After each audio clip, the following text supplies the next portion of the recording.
Baie welkom aan al ons kykers na nog 'n episode van Gesels bietjie les. My naam is Armin Kritzinger en elke week doen ons die volwasse les van die 7de dag Adventiste Kerk. Ons vra nie vir donasies nie, maar jy kan hierdie program ondersteun deur groot asseblief vir ons daardie like knoppie te druk, subscribe asseblief na hierdie kanaal, deel dit met jou Afrikaanse vriende en familie. Onthou, ons doel is om die evangelie met soveel Afrikaanse mense te kan deel as moontlik. Voordat ons in hierdie week se les gaan inspring, kom ons sluit ons oë vir 'n woord van gebed. Ons Vader wat in die hemel is, baie dankie dat ons weer geleentheid kan neem om bietjie les te kan gesels hierdie week. Ons vra vir die gawe van die Heilige Gees om ons te leer wat waar is, sodat ons meer en meer soos Jesus kan wees. Ek bid en ek vra dit alles in Jesus se naam alleen. Amen.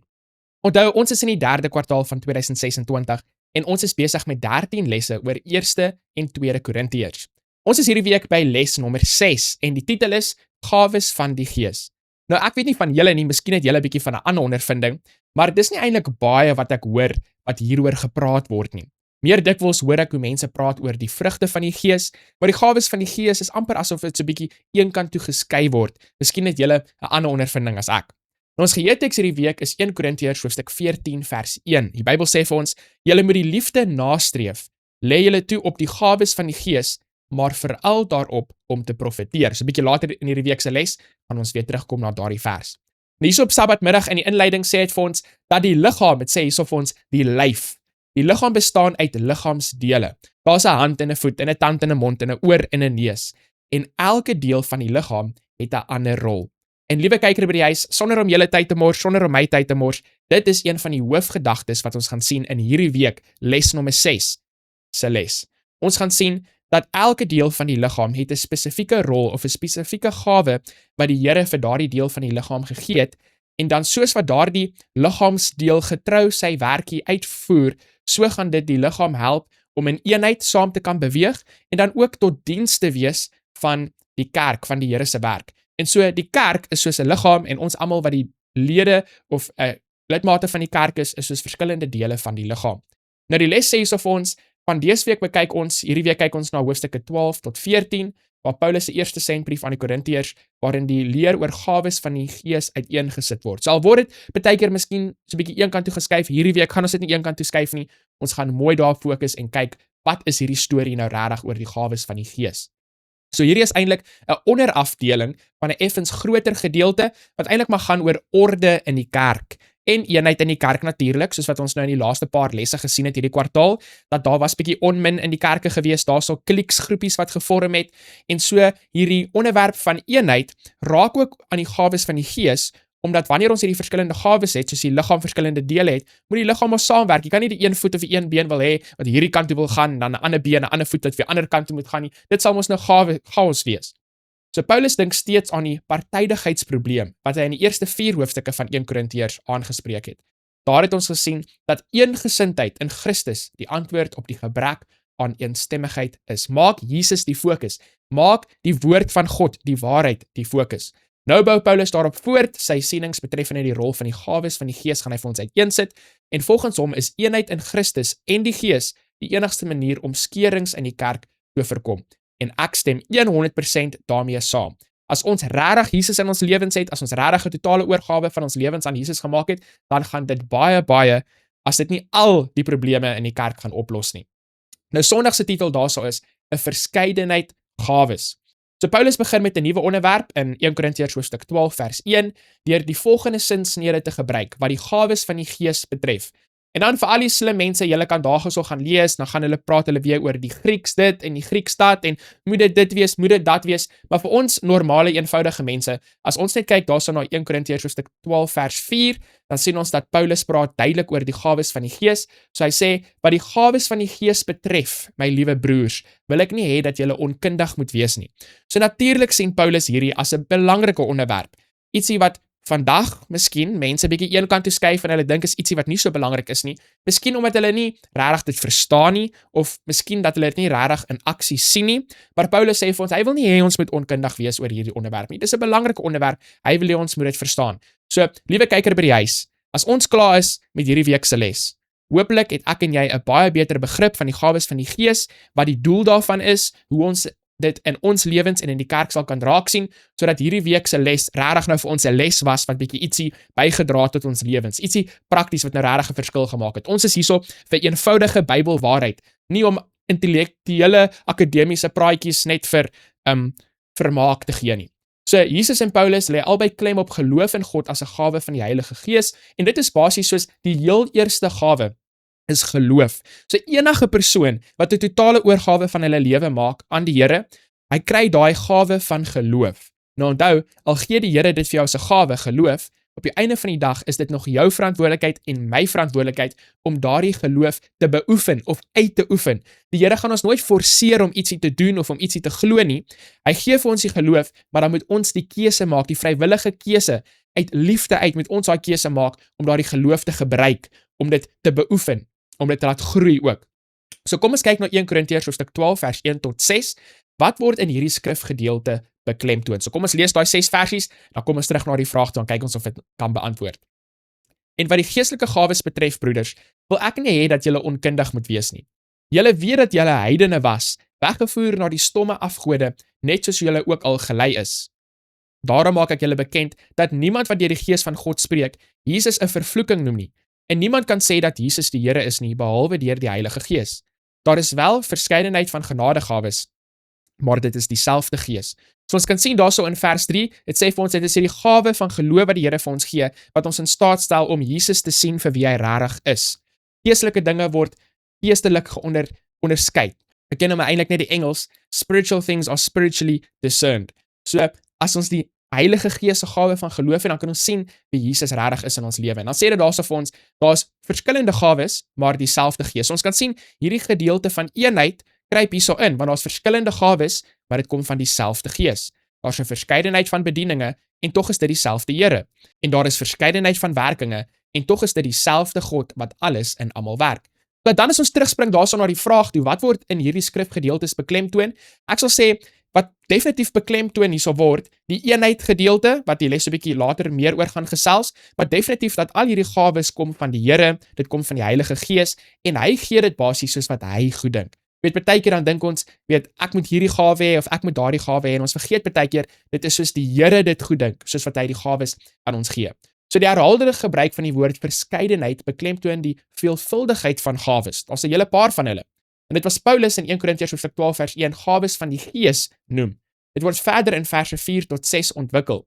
Hy doen dit deur die gawes van hy 3 invalshoeke te beskou: die genadegawes, dienste of bedieninge en aktiwiteite of kragtige werkinge. So miskien is dit bietjie ingewikkeld om te verstaan, maar om dit eenvoudig te maak vir ons kykers by die huis. Die doel op die einde van die dag van die gawes van die Gees is dit gaan eenheid bewerkstellig in die kerk, maar dit stel ook die kerk in staat om die evangelie uit te dra, om tot diens te wees van die wêreld en die gemeenskap, om die Here se werk te doen.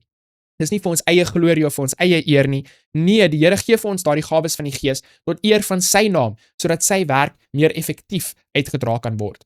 So hierdie woorde beklemtoon weliswaar verskillende dinge. Nietemin moet daardie verskille ook nie oorbeklemtoon word nie, omdat ons duidelik hier met te wete 'n parallelisme te doen het. En dan verduidelik ek 'n bietjie vir ons daar wat 'n parallelisme is. So liewe kyk by die huis, as dit jou 'n bietjie deurmekaar maak, moet nou nie te erg bekommerd raak daaroor nie, net op 'n eenvoudige manier. Daar's verskillende gawes.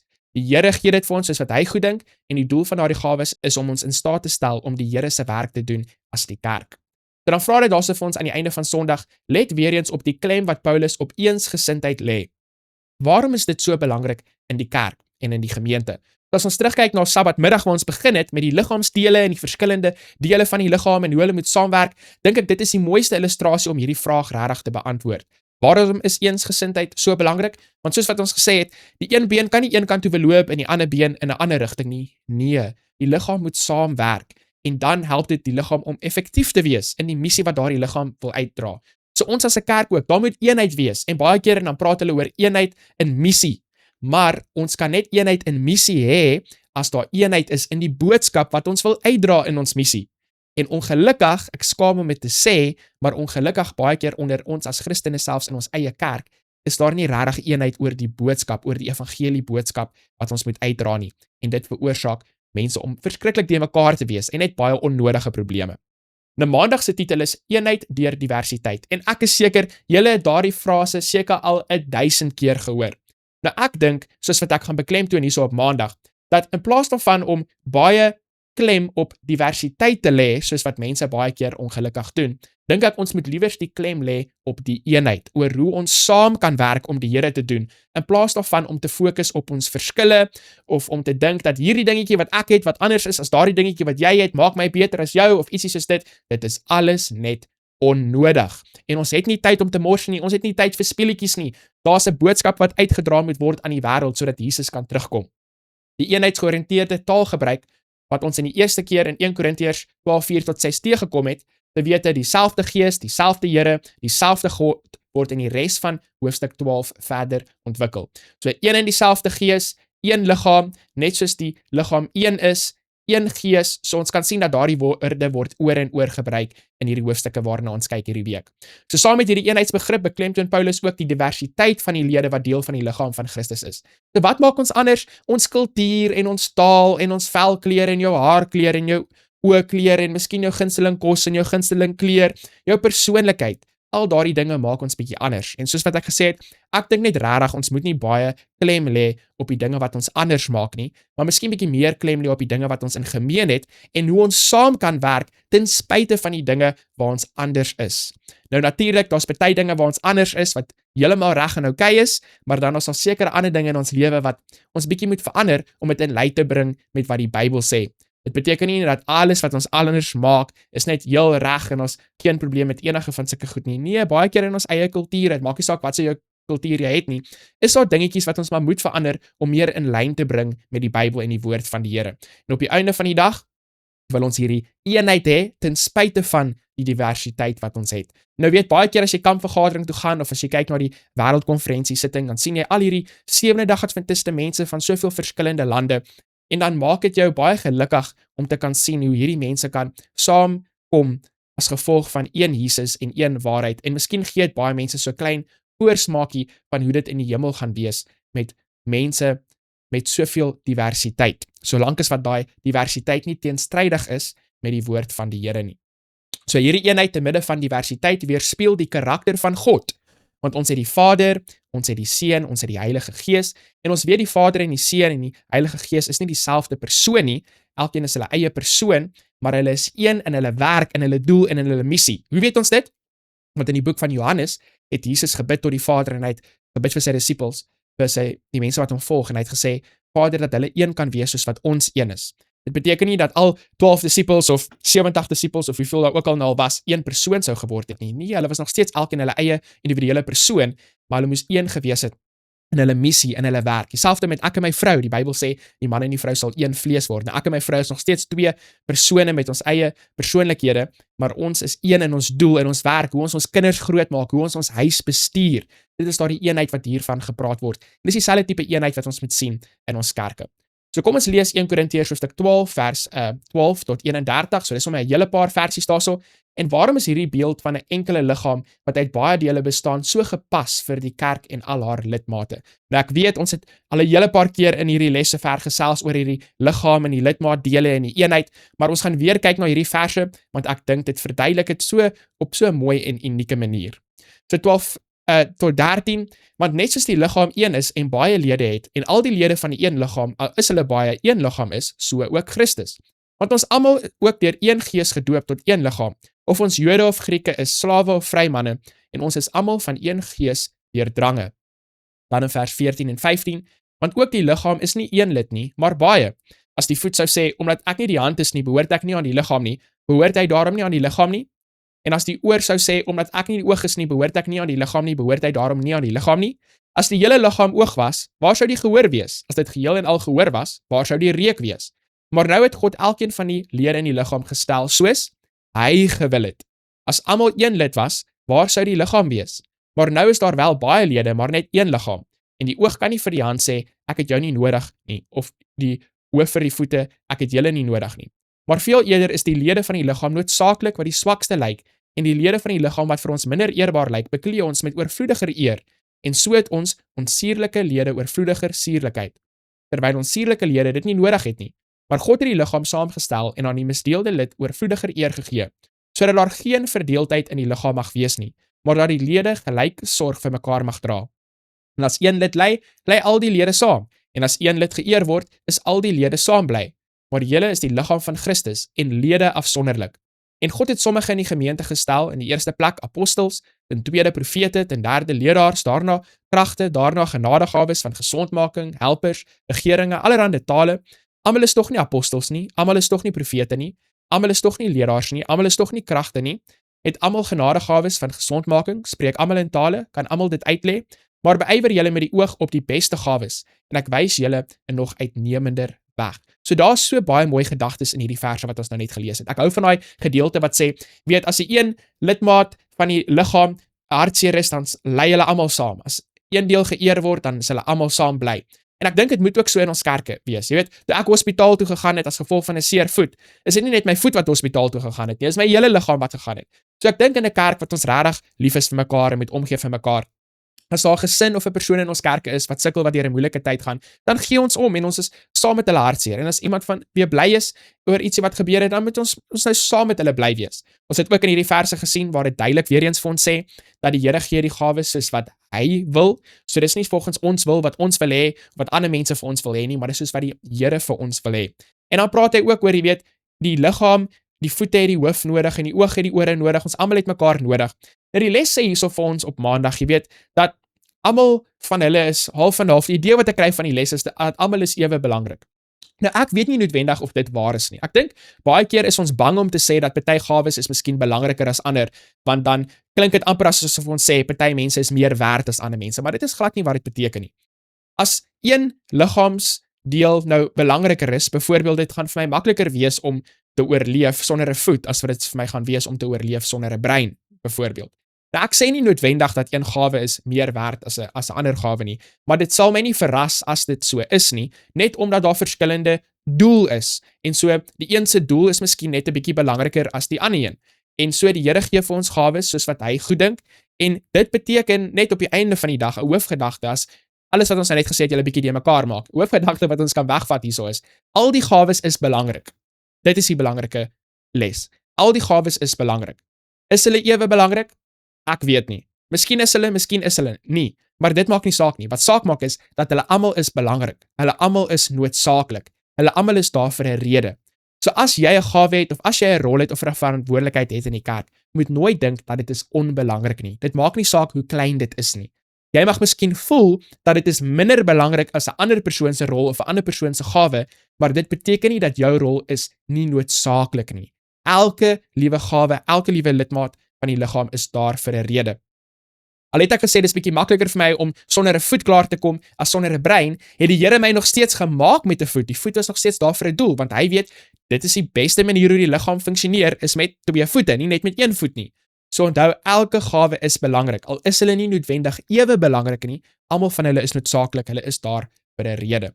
Nou die les sê daarso vir ons aan die einde van Maandag, bekyk bietjie die lys van geestelike gawes, so julle kan daardie stukkies gaan lees om na al die verskillende gawes te kyk, want hierdie is half en half nie, dis heeltemal 'n persoonlike vraag. Watter gawe of gawes het jy? Hoe kan jy dit tot opbouing van die liggaam van Christus gebruik? Nou ek weet die konferensies, self daarso in Suid-Afrika, ek weet in die KwaZulu-Natal konferensie, in die Noordelike konferensie ook, miskien in die Kaap konferensie ook, julle kan bietjie uitvind, het hulle sulke geestelike gawe vraelys basies gehad wat die predikante gewoonlik met die jeug gedoen het, met mense by die kerk, dan beantwoord jy so 'n paar verskillende vrae en dan wys hulle maar net vir jou moontlike gawes uit wat jy miskien in jou lewe het. Nou hoe akkuraat daardie vraelys nou op die einde van die dag is, weet ek nie. Maar dit is heel interessant en ek stel voor dat as jy toegang tot so 'n vraelys het, vra bietjie vir julle predikante dat hulle dit met julle deel, dan kyk julle bietjie. So natuurlik kan ek nie vir julle beantwoord wat se gawe julle het nie en ek kan net vir myself sê ek glo dat in my lewe die gawe wat die Here vir my gegee het of die gawe van die Gees wat die Here vir my gegee het, is die voorreg wat die Here vir my gegee het om Bybelwaarheid op 'n eenvoudige manier vir mense te kan verduidelik. Miskien om konsepte of idees uit die Bybel te neem wat vir baie mense miskien ingewikkeld is, wat hulle moeilik vind om te verstaan en dit dan vir hulle verduidelik op 'n manier wat makliker is om te verstaan of eenvoudig is om te verstaan. So ek het miskien nou nie die grootste gawe op die aardbol nie, maar ek dink dit is 'n klein werkie wat die Here vir my gegee het en ek geniet dit en ek is baie bly daaroor. Nou party mense, as hulle hierdie week se les gaan lees, gaan hulle bietjie by hulle self dink. Nou Armin, vertel bietjie vir ons, wat is nou eintlik die verskil dan tussen 'n geestelike gawe en 'n talent? En ek sal sê, van my studie van die Bybel en die gees van profesie, sal ek sê dat 'n talent is ietsie wat jy ontwikkel. ietsie wat jy miskien van geboorte, van nature af het en jy ontwikkel dit en jy verbeter en so kan dit miskien ietsie wees soos musiek speel of miskien mooi praatjies lewer of wat ook al dit mag wees. En ek dink 'n geestelike gawe is miskien bietjie anders. Ek dink 'n geestelike gawe is soos 'n wonderwerk. Ek dink 'n geestelike gawe is nie enige natuurlike vaardigheid wat jy het of wat jy ontwikkel het nie, maar ek dink dis die Here wat vir jou 'n gawe gegee het, bonatuurlik, om ietsie te kan doen wat jy net nie kon doen nie. So baie mense weet dit miskien nie, maar al preek ek verskriklik baie op verskriklik baie plekke en al daai tipe dinge, is ek bietjie bekommerd of gestres altyd voordat ek moet praat. Dis nie iets wat ek baie van hou om te doen nie. Ek doen dit omdat ek weet dit belangrik is en ek weet die Here wil hê ek moet dit doen, maar dis nie ietsie wat onder my top 5 gunsteling aktiwiteite op die aardbol is nie. So ek glo daarom dat dit is 'n gawe wat die Here vir my gegee het, want dit is nie iets wat uit nature kom vir my om voor mense te staan en met hulle te praat oor die Bybel en sulke tipe dinge nie. So dit is my eenvoudige antwoord oor wat ek sal sê, glo ek is die verskil tussen 'n talent wat van nature af daar sou is, wat ons oorwikkel oor 'n tyd en wat ons oefen en verbeter, en 'n geestelike gawe wat ietsie bonatuurlik is. Ietsie wat ons nie 'n natuurlike gawe net voor het nie, maar ietsie wat van die Here afkom en hy gee vir ons 'n vaardigheid wat 'n spesifieke doel dien in ons kerkgemeenskap. Nou Dinsdag se titel is die heel beste weg. Liefde is nie bloot een van vele gawes nie. Nee, dit is die wyse waarop alle gawes hul hoogste doel bereik. En ek stem daarmee saam. Ek glo, want liefde op die einde van die dag is die karakter van God, dis die fondasie van sy regering, van die 10 gebooie van sy wet, die beginsels van sy regering. So, liefde is regtig die fondasie van al hierdie gawes. So kom ons kyk bietjie hierso na Korintiërs hoofstuk 13 vers 1 tot 7. Dis daar die bekende hoofstuk in die Bybel oor liefde. Die Gees van Profesie sê vir ons, dit sal goed wees om dit so een keer 'n dag te lees. En as ons boeke versprei, sal dit goed wees as ons daardie hoofstuk ergens aan die agterkant van die boeke het vir mense om ook deur te lees. En dan kom ons kyk ook na 1 Petrus hoofstuk 4 vers 8 tot 11. Watter rol speel die liefde by gawes van die Gees? So kom ons kyk na daai verse. Al sou ek die tale van mense en engele spreek, en het ek nie die liefde nie, dan het ek 'n klinkende metaal of 'n lydende simbaal geword. Sjoe, nou sou ek die gawe van profesie hê, en al die geheimenisse weet, en al die kennis, en sou ek al die geloof hê, sodat ek berge kon versit, en ek het nie die liefde nie, dan sou ek niks wees nie. Nou liewe kyker by die huis, as ons net daai eerste 2 verse lees, dan slaan dit ons hart. Want jy kan al die profesie in die Bybel verstaan, jy kan al die eindtyd gebeure verstaan en al hierdie tipe dinge, maar as jy nie liefde het nie, wat beteken dit op die einde van die dag? Nou wat die Bybel hierso vir ons sê, is nie, okay, so jy moet nou net liefde hê, en jy hoef nie te worry oor Bybelprofesie en eindtyd gebeure nie. Nee, dit is glad nie wat hy hierso vir ons sê nie. Hy sê, hierdie 2 dinge moet hand aan hand gaan. Jy het geloof nodig. Ons het die gawes van die Gees nodig. Jy moet weet wat die Bybel vir ons leer oor spesifieke dinge. Maar dit moet 'n samewerking gaan met liefde, want dit is waar dit gaan op die einde van die dag, om ons karakters te verander, sodat ons meer soos Jesus kan wees. En al sou ek al my goed uitdeel en sou ek my liggaam oorgee om verbrand te word, en ek het nie die liefde nie, dan sou dit vir my niks baat nie. Die liefde is lankmoedig en vriendelik. Die liefde is nie jaloers nie, die liefde praat nie groot nie, is nie opgeblaas nie. Nou hierdie is 'n verskriklike mooi beskrywing eintlik van God se karakter. Want onthou, God is liefde, en hierso verduidelik dit vir ons bietjie meer, kleur bietjie vir ons die prentjie beter in oor wat liefde nou eintlik is. So as jy 'n man is of as jy 'n vrou is, en jy sê vir iemand dat jy is lief vir hulle, selfs as jy 'n kind is of as jy ouer is en jy sê vir hulle jy is lief vir hulle, kyk bietjie na hierdie eienskappe. Jy weet, baie keer dan sê hulle mos, gaan vervang jou naam nou daarso met daai woord liefde. Dan vra jy vir jouself, is dit waar in jou lewe? Is Armin lankmoedig? Is Armin vriendelik? Is Armin nie jaloers nie? Praat Armin nie groot nie? Is Armin nie opgeblaas nie? Maak ons dit miskien bietjie meer persoonlik. Ek hou ook van daai eerste vers 3 daarso wat dit vir ons sê daarso. Weet, al verkoop jy alles wat jy het en jy gee dit van die armes, maar jy doen dit nie uit liefde nie, dan sal dit jou niks baat nie. Dit sê vir my, dis moontlik vir mense om alles te verkoop wat hulle het net vir die show. Om goeie dinge te doen net vir die show. Hulle doen dit nie regtig omdat hulle omgee oor mense nie. Dan kyk ons hierso na vers 5 en 6. 'n Liefde handel nie onwelvoeglik nie, liefde soek nie sy eie belang nie, word nie verbitter nie, reken nie kwaad toe nie, is nie bly oor die ongeregtigheid nie, maar is bly saam met die waarheid. Dan in vers 7, dit bedek alles, glo alles, hoop alles en verdra alles. Dan as ons kyk na 1 Petrus hoofstuk 4 vers 8 tot 9, maar bo alles moet julle mekaar vurig lief hê, want die liefde sal 'n menigte sondes bedek. Wees gasvry jeens mekaar sonder om te murmureer. So die liefde kom sterk deur hierso, want hy sê, maar bo alles moet julle mekaar vurig lief hê. Jy moet Bybelstudie doen, jy moet die Bybelwaarheid verstaan, maar onthou net, wees lief vir die mense by die kerk. Wees lief vir die mense by die kerk.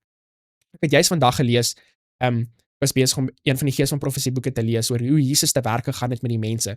En jy weet, die rede hoekom mense gewillig was om te luister na Jesus en wat Jesus vir hulle wou gesê het, is omdat hulle kon sien dat Jesus het omgegee vir hulle, want Jesus het rondgegaan en hy het goeie dinge gedoen, hy het mense gesond gemaak, hy het simpatie gehad met mense wat deur moeilike tye gegaan het, hy het die mense se kindertjies opgetel en hulle geseën. Jesus was lief gewees vir mense.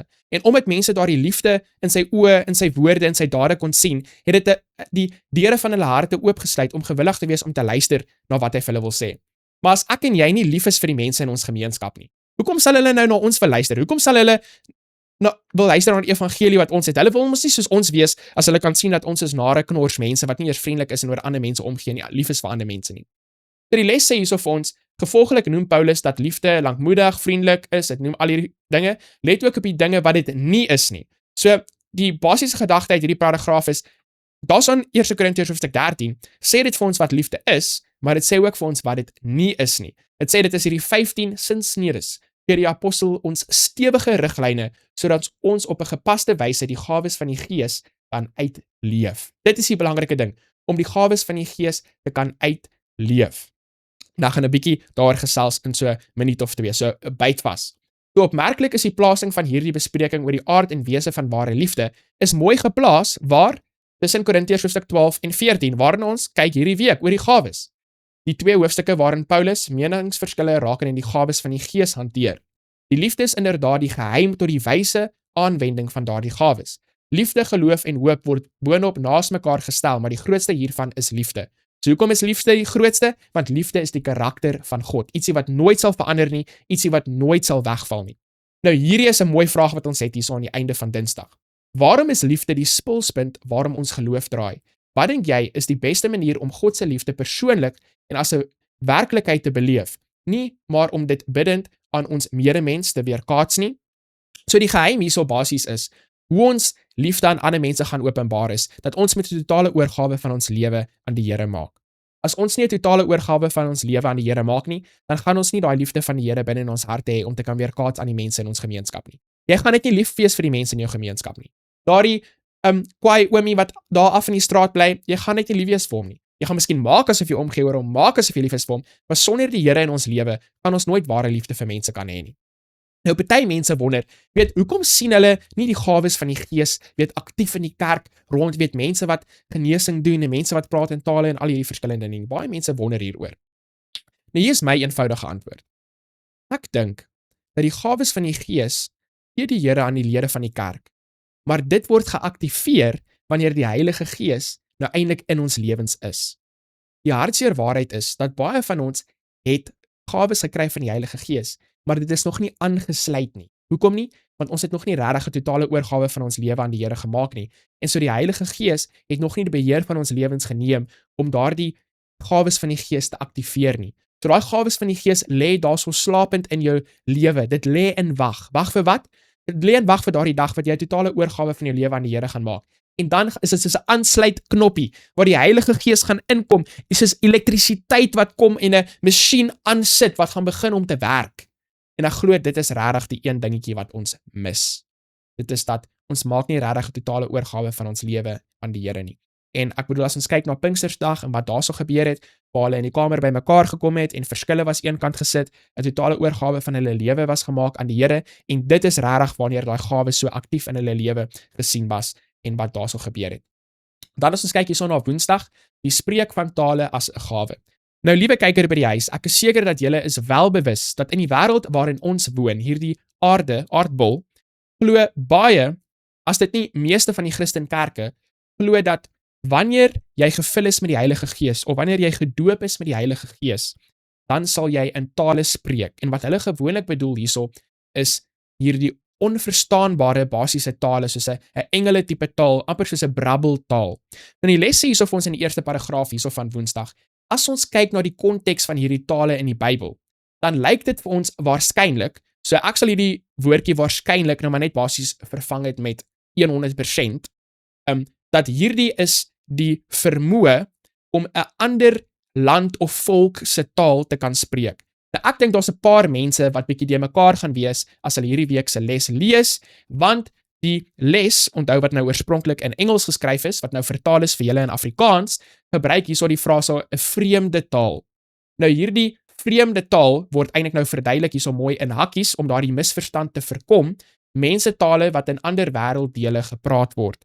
Dit beteken as ons kyk na Pinksterdag, wat seker die mooiste voorbeeld is van die gawe van die tale, dan sien ons dat daar was mense van reg oor die verskillende lande daar rondom Israel wat na Jerusalem toe gekom het vir die fees en hulle kon nie almal dieselfde tale gepraat het nie, maar toe Petrus en hulle almal nou die evangelie boodskap daarso verkondig het, wat het gebeur? Die gawe van tale.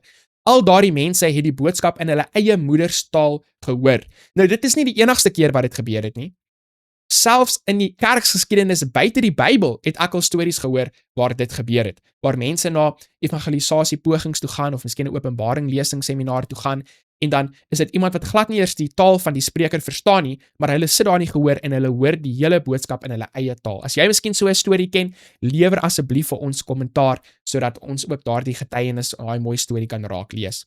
Onthou soos wat ek gesê het, meeste of baie van die Christenkerke, hulle dink, okay, nee, dit moet nou eintlik 'n brabbeltaal wees. Dit wys dat jy is gedoop deur die Heilige Gees. Nou ek het al met 'n paar mense gepraat oor hierdie spesifieke gawe of wat mense glo daaroor en baie mense het al vir my vertel. Hulle het eerlik oopgemaak en hulle het vir my gesê, jy weet, in daardie situasie het hulle gevoel asof daardie dominee in die kerk soveel druk op hulle geplaas het om in tale te praat, weet om te bewys dat hulle gedoop is met die Heilige Gees, dat hulle dit eintlik nou maar nageboots het of nou eintlik soos die Engelse mense sal sê, gefake het, dat dit nou nie regtig was nie.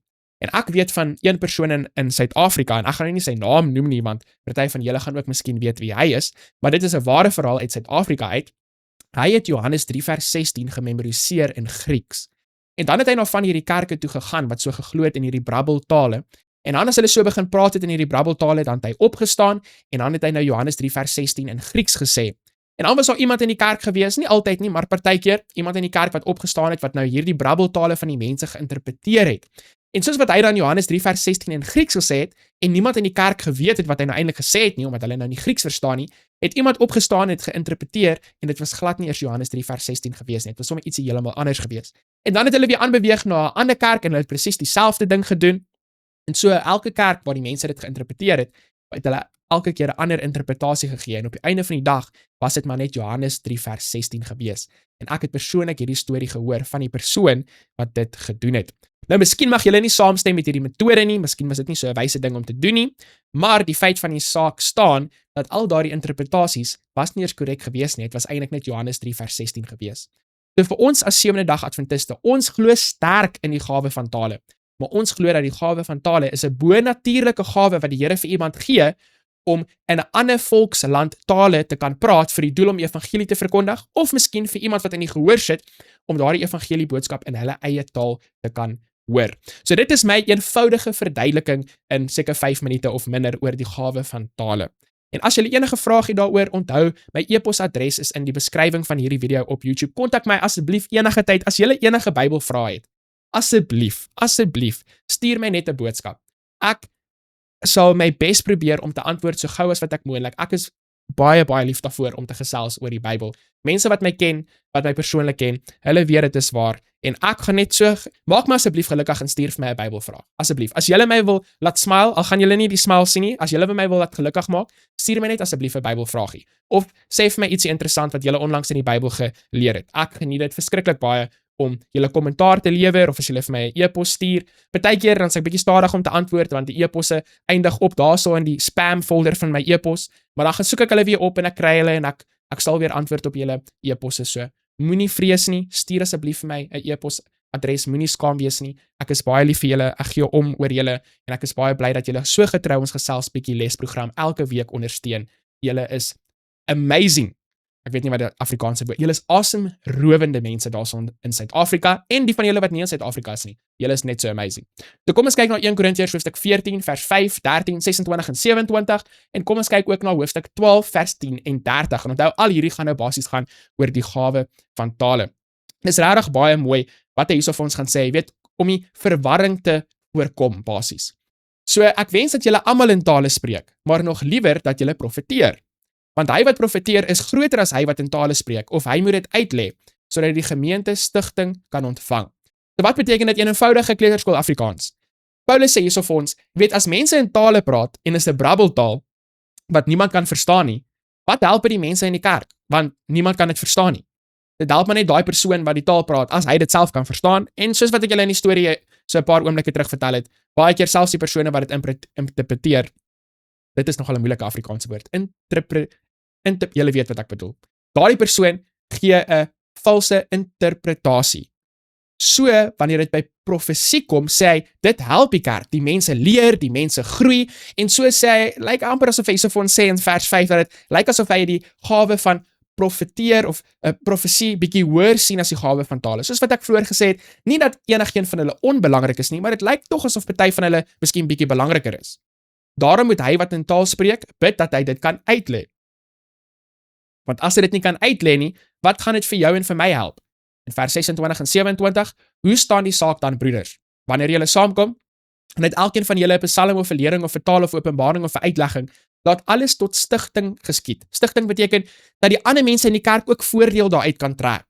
En as iemand in 'n taal spreek, laat dit dan wees 2 of hoogstens 3, en by beurte, en laat een dit uitlê. So daar moet iemand wees wat dit kan uitlê, sodat ons kan verstaan, en dit moet nou waarheid wees, nie net iets uit hulle duim uitsuig nie. Aan 'n ander werking van kragte, aan 'n ander profesie, aan 'n ander onderskeiding van die geeste, aan 'n ander allerhande tale, en aan 'n ander uitleg van tale. So, as ons kyk hierso wat dit van sê hierso in vers 10, onthou daardie gewilde leerstelling in die wêreld vandag, wat jy moet in tale spreek, anders is jy nie gedoop met die Heilige Gees nie. Hier as ons kyk in vers 10, dan lyk dit asof Paulus hierso vir ons sê, net party mense kry die gawe van tale, nie almal van hulle nie. Almal kry verskillende gawes. Dan sê hy so vir ons in vers 30 ook, het almal genadegawes van gesondmaking, spreek almal in tale, kan almal dit uitlê? En natuurlik die antwoord wat hierop volg is soos 'n nee, almal kan nie gesond maak nie. Almal spreek nie in tale nie en almal kan dit nie uitlê nie. So almal van ons het verskillende gawes. So hierdie gedagte dat jy moet in tale spreek soos in 'n brabbeltaal spreek, anders is jy nie gevul met die Heilige Gees nie. Ek glo net nie dit is waar nie. Hoe sal ek weet of ek gevul is met die Heilige Gees of nie? Wanneer ek die vrug van die Gees in my lewe het. En om dit in eenvoudige Afrikaanse kleuterskooltaal te verduidelik is, as jy soos Jesus is. As jy gehoorsaam is aan Jesus, as jy 'n totale oorgawe van jou lewe gemaak het aan die Here, as jy lief is vir die mense rondom jou en jy die gawe van die vrugte van die Gees, dan weet jy dat jy's gedoop met die Heilige Gees, dat die Heilige Gees is in beheer van jou lewe.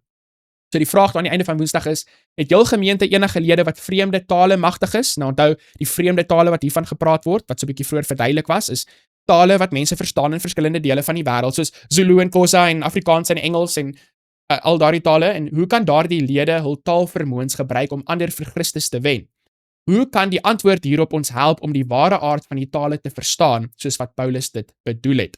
So, is daar mense in jou kerk wat verskillende tale kan praat? Ek weet ons is hierso besig met die Afrikaanse les, en vir ons in Suid-Afrika, ons is baie geseënd. Ek is seker die meeste van julle wat na hierdie les luister, julle natuurlik praat julle Afrikaans, en ek is seker julle Engels is ook heel okay. Julle kan goed oor die weg kom met Engels, seker baie beter as baie ander mense in die wêreld. So julle het klaar 2 tale wat julle kan praat. So dit beteken nie dat julle die gawe gekry van tale nie, want dit is mos nou maar iets natuurlik eintlik wat jy aangeleer het. Dit was nou nie op 'n bo-natuurlike manier wat jy nou Engels geleer het nie. Jy het seker nou maar Engels op skool gehad by jou Engelse onderwyser en al daardie tipe dinge. En so ek persoonlik ook, en natuurlik praat ek Afrikaans. Nie baie nie, ek praat basies Afrikaans 1 keer 'n week op gesels bietjie les. Baie dankie vir julle almal dat julle my help om my Afrikaans daarso te hou. En elke dag as ek my ma bel, dan praat ek ook Afrikaans. En dan praat ek Engels, en dan natuurlik die lande hierso waar ek bly, so Thai, en ek kan so 'n bietjie Vietnamees verstaan, en die ander land hier langs aan ons, Laos. En so, dis nie gawes van die Gees wat ek het nie, dis nou maar ietsie wat 'n mens moes geleer het, so dis nie ietsie bo-natuurlik nie. Maar wat is die doel van hierdie tale? Om die evangelie uit te dra. Die enigste rede hoekom ek hierdie ander tale kan praat, is natuurlik want ek wil met daardie landse mense kan gesels oor Jesus. En basies, dit is nou maar my limiet oor hoe ver ek gaan om 'n taal te leer. Solank ek mense kan vertel oor Jesus en die evangelie en al daai tipe dinge, dan is ek baie, baie gelukkig daaroor. Op die einde van die dag, dit is mos nou maar die doel, hoekom ons hierdie tale het, en dan natuurlik die gawe van die Gees, daai tipe praat van tale, sal 'n bo-natuurlike manifestasie wees, waar kom ons sê, ek gaan nou Korea of Japan toe, ek kan nou nie die tale van daai 2 lande praat nie, maar 'n bo-natuurlike gawe wat die Here vir my in daai oomblik gee, en ek kan daai taal praat en met die mense kommunikeer, en natuurlik sal dit wonderlik wees, maar dit is nou nie 'n gawe wat ek het nie, persoonlik het nie, maar ons kan nog steeds ander tale leer om met mense van verskillende areas en lande te praat, en mense is altyd baie gelukkig, weet wanneer ons met hulle in hulle moedertaal kan gesels. Ek dink dit was Nelson Mandela gewees, ek is seker party van julle het al weet wie dit is. Hy het gesê, weet, as jy met iemand praat in hulle tweede taal, dan praat jy met hulle brein, maar as jy met iemand praat in hulle moedertaal, dan praat jy met hulle hart. En ek dink, dit is nogal waar. En so, ek het elke week 'n Engelse les wat ek aanbied ook, maar ek doen spesiaal hierdie Afrikaanse les vir mense in Suid-Afrika, sodat hulle dit kan hoor in hulle eie taal, in hulle eie mooi Afrikaanse moederstaal. So Donderdag se titel daarso is die gawe van profesie. So in sy bespreking van die gawes praat hy oor die gawe van profesie. So wat is die gawe van profesie basies? Dit is die Here wat sy woord vir 'n profeet gee om aan sy kerk oor te dra. So die gawe van profesie, weet baie keer in ons kerk, die Sevende Adventiste kerk, as ons praat van die gawe van profesie, dan praat ons spesifiek van hoe ons glo dit is gemanifesteer in die bediening van Ellen White, maar die gawe van profesie is eintlik baie wyeer as dit. Dis nie net die bediening van Ellen White nie, maar is elke liewe persoon wat 'n gedeelte gehad het in die skryf van die Bybel, die Ou Testament, die Nuwe Testament, en selfs as die Here vandag iemand sou roep, want onthou die gawes is daar tot in die einde van tyd. Nou ongelukkig glo baie mense, jy weet die gawe van profesie het daarso op einde van die Nuwe Testament tot 'n einde gekom. Jy weet, hulle glo nog in die gawe van tale en in die gawe van gesond maak en al hierdie tipe dinge, maar as dit kom by die gawe van profesie, dan glo hulle nee, die Nuwe Testament het dit op 'n einde gekom. En dit is nie so nie. Die Here kan vandag nog steeds vir iemand roep. Hy kan selfs vir jou of vir my gebruik om sy woord oor te dra aan sy mense. Ons moet altyd oop wees, en natuurlik gaan ons nou sien, hierso op donderdag se deel van die les, dit gaan vir ons 4 toetse gee, sodat ons kan vasstel of hierdie nou werklik van die Here afkom of nie. Maar eerstens gaan ons kyk daarso na Efesiërs hoofstuk 4 vers 11 tot 13 en 1 Korintiërs 14 vers 3 tot 4. Kom ons kyk wat die Bybel daarso vir ons sê. En hy het gegee sommige as apostels, ander as profete, ander as evangeliste, ander as herders en leerders om die heiliges toe te rus vir hulle dienswerk, tot opbouing van die liggaam van Christus, totdat ons almal kom tot die eenheid van die geloof en van die kennis van die Seun van God, tot 'n volwasse man, tot die mate van die volle grootte van Christus. Maar hy wat profeteer, spreek tot die mense woorde van stigting en troos en bemoediging. Hy wat in tale spreek, stig homself, maar hy wat profeteer, stig die gemeente. So die doel van hierdie gawe van profesie natuurlik is om die bediening van die kerk te help, sodat die mense kan groei in waarheid, sodat hulle meer en meer soos Jesus kan word, meer en meer van Jesus kan leer, en dit wys ons terug na die Bybel toe, dit verduidelik vir ons beginsels wat ons in die Bybel miskien gemis het op 'n meer eenvoudige manier. So dan sê die les hierso vir ons die 4 reëls wat ons basies kan gebruik hierso om vas te stel. Dit sê ten eerste moet die dinge wat die profeteer of die profeet profeteer, moet dit bewaarheid word. Hulle kan nie hierso vir ons dinge uit hulle duim uitsuig of net opmaak nie. Tweede, moet daardie persoon se boodskap met hul Bybelse voorgangers strook. So ons moet dit kyk teenoor die Ou Testament as ook die Nuwe Testament, is dit dieselfde boodskap. Dan die derde ene, ten derde moet die beweerde profeet se daaglikse lewe 'n daadwerklike toewyding aan Christus weerspieël. Nou ek wil net vinnig terugkom hierso na punt 1 toe. Ten eerste moet die dinge wat hulle profeteer bewaarheid word. Nou onthou, baie keer is 'n profesie kondisies en baie keer het die profesie nie kondisies nie. So ons kyk byvoorbeeld na Jona wat na Ninive toe gegaan het, wat vir hulle gesê hulle sal vernietig word, maar toe het hulle lewens verander en toe het hulle nie vernietig geword nie. En so kan ons ook sien in baie moderne 'n bediening, profetiese bediening, sal ons miskien kan sien dat daar's baie profeseë wat 'n kondisie het en ander wat nie 'n kondisie, of ek dink die regte Afrikaanse woord is miskien voorwaarde. Daar's 'n onvoorwaardelike profesie en 'n voorwaardelike profesie. My Afrikaans is nou nie so goed daar nie, maar ek dink julle verstaan wat ek bedoel. So die derde ene weer eens daar sal onthou, hulle moet 'n werklike toewyding aan Christus hê. En laastens die vierde ene, die Jesus se deurslaggende toetses, valse profete sal aan hulle optrede geken word. Natuurlik die teenoorgestelde is ook waar, dat ware profete sal aan hulle optrede genoem word. So die openbaring aan Johannes wat ons vind in die boek van Openbaring sê vir ons dat God se eindtyd kerk sal hierdie gawe van profesie hê, en vir ons wat Sewende Dag Adventiste is, ons glo dat die Here het hierdie gawe van profesie gegee in die bediening van Ellen White, en so glo ons dan dat die Here se woord weerspieël word in wat sy geskryf het. So die vraag dan hierso aan donderdag is, op watter redes glo ons dat Ellen White die gawe van profesie ontvang het? En die antwoord op daardie eerste vraag natuurlik is, dat as ons hierdie 4 Bybelse toetse vat, en ons pas dit toe op Ellen White en haar bediening, op haar geskrifte, dan sal ons sien dat sy slaag hierdie toets. Nou, party mense gaan miskien vir jou sê, nee, sy doen nie, party mense gaan vir jou sê, ja, sy doen. My persoonlike getuienis is dat sy doen. Ek het al elkeen van haar gepubliseerde boeke, het ek self persoonlik al gelees, en ek kan net vandag vir julle getuig, liewe kyker by die huis, dat daar is niks wat ek al ooit in my hele lewe gelees het, wat sulke groot impak in my lewe gehad het, en my nader aan Jesus gebring het, as haar geskrifte nie. As 'n jong kind was ek 'n bietjie negatief gewees oor haar dinge, maar die probleem was my eintlik ek gewees regtig, want sy het gesê dat baie dinge is nie goed vir my nie, en ek was lief gewees vir daardie wêreldse dinge, Maar op die einde van die dag het ek geweet dat wat sy sê is waar en toe ek daai dinge opgegee het my lewe baie verbeter. Nou party mense sê ek gaan nie nou Ellen White se goeders lees nie. Ek bly by die Bybel, ek wil my Bybel lees. Maar die interessante ding is dat hulle het al navorsing gedoen onder Seventh Adventiste mense en hulle het gevind dat mense wat Ellen White se boeke lees, is ook meer geneig om die Bybel te lees as mense wat nie haar boeke lees nie. Is dit nou nie interessant nie? So as jy jou Bybel dan meer wil lees, as dit jou verskoning is, dan moet jy juis haar boeke lees sodat jy mos nou meer die Bybel kan lees. En ek kan ook sê dit is ook waar in my lewe. Soos wat ek begin het om haar boeke te lees, het ek ook meer begin om meer die Bybel meer interessant te vind, want daar's dinge in die Bybel wat ek nie regtig verstaan het nie, en onthou, op die einde van die dag is haar doel om 'n klein liggie te wees wat ons terugwys na die Bybel toe, en dit is presies wat gebeur het in my lewe. Daar's dinge wat ek nie verstaan het nie, en toe lees ek haar geskrifte, en toe sê ek soos, wow, ek kan nie verstaan dat ek dit nooit so gesien het nie, dit maak heeltemal sin.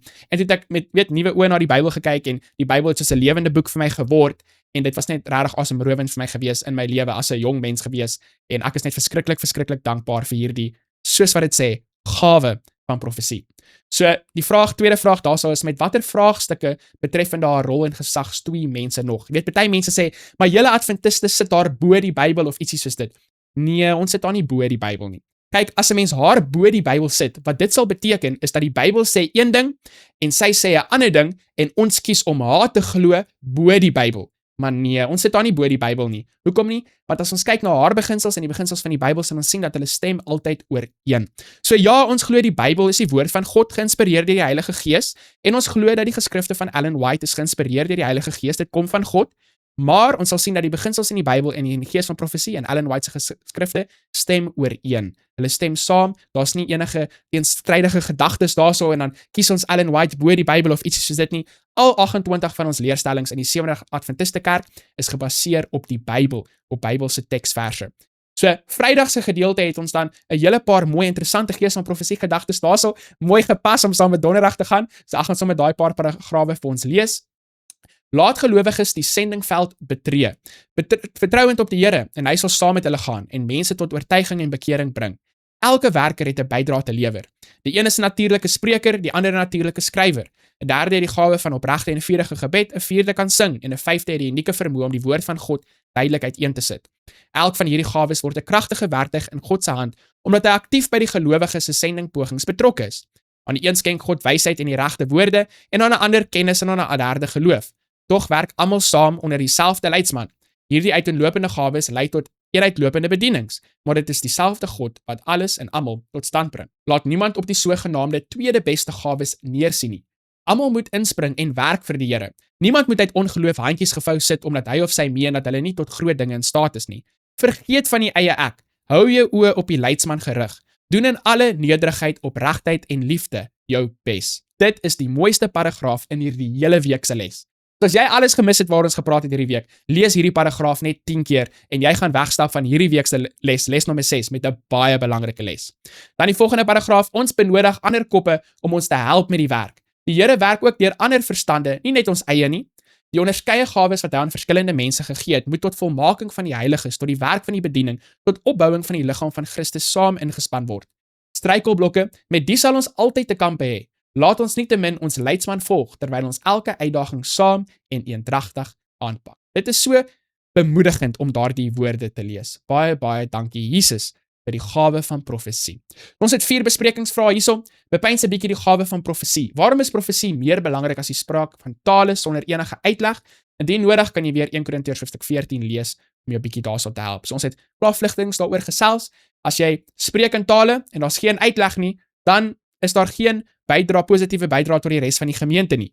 Maar as daar profesie is, soos die geskrifte van Ellen White, wat almal kan verstaan, dan kan almal daarbey baat vind. Besprekingsvraag nommer 2. Bespreek hierdie Ellen White se lewe en bediening en waarom ons as 'n kerkgenootskap glo dat sy inderdaad die gawe van die profesie ontvang het, want ons het daai 4 toetse en gaan lees haar geskrifte, kyk na haar lewe, toets dit volgens daai 4 geskrifte en jy sal sien.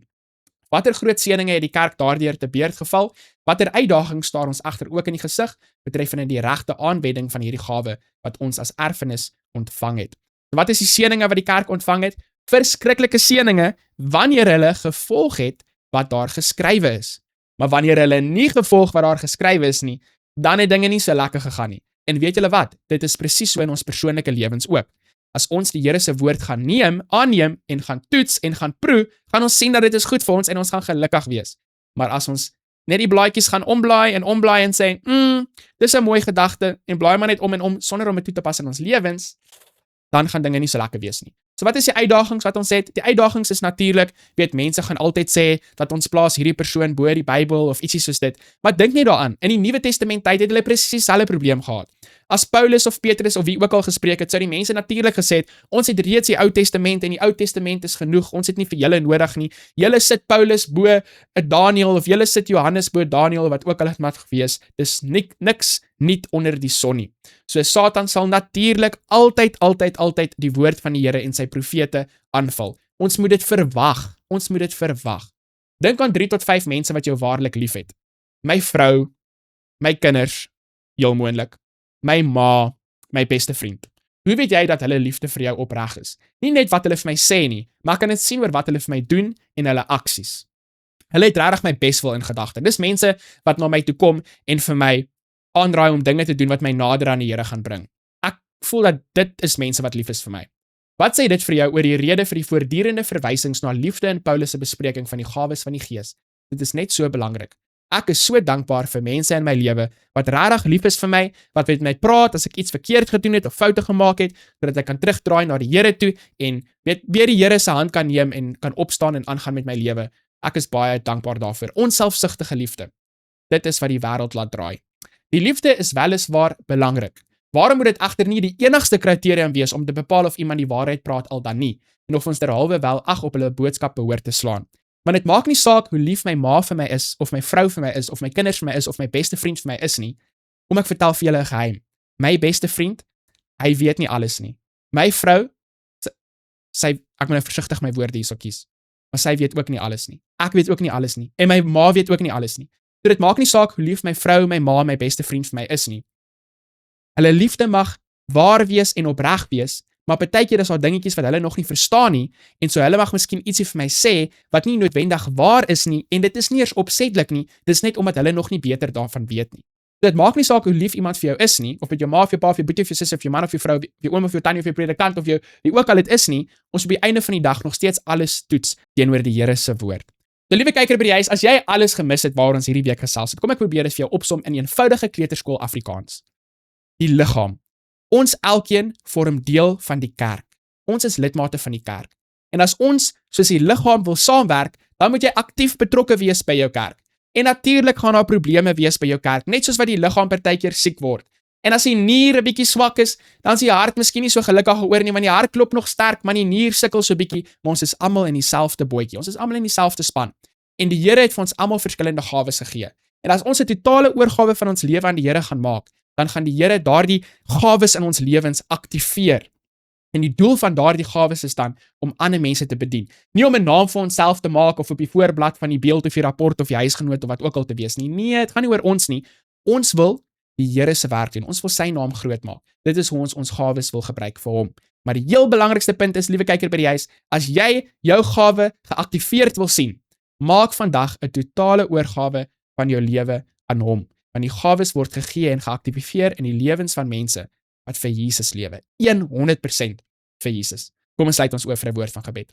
Ons Vader wat in die hemel is, baie dankie vir u liefde, vir u waarheid, vir u omgee vir ons elke dag, dat u in al ons behoeftes voorsien.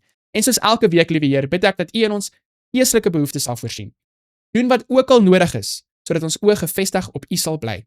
Ek bid vir elke liewe kyker by die huis, u weet waardeur hulle gaan. Party mense sukkel met hulle gesondheid, party sukkel om werk te kry, gesinsprobleme, finansiële probleme, probleme by hulle kerke, probleme by die werk, by die skool, daarso in die ouete huis waar die mense miskien so skinder oor mekaar. Asseblief, liewe Heer, wees met elkeen van hulle in 'n spesiale manier, dat hulle kan weet dat u is lief vir hulle. Ek bid en ek vra dit alles in Jesus se naam alleen. Amen. Baie dankie liewe kyker by die huis dat jy hierdie week aangesluit het by les nommer 6 van Gesels Bietjie Les. Onthou asseblief om die like knoppie te druk, lewer vir ons kommentaar, deel met soveel van jou Afrikaanse kerkvriende of selfs al is hulle nie eers deel van ons kerk nie, ons maak Jesus se naam groot. Kom ons deel die evangelie met Afrikaanse mense. En dan sien ek julle weer volgende week vir les nommer 7, dan gesels ons bietjie les.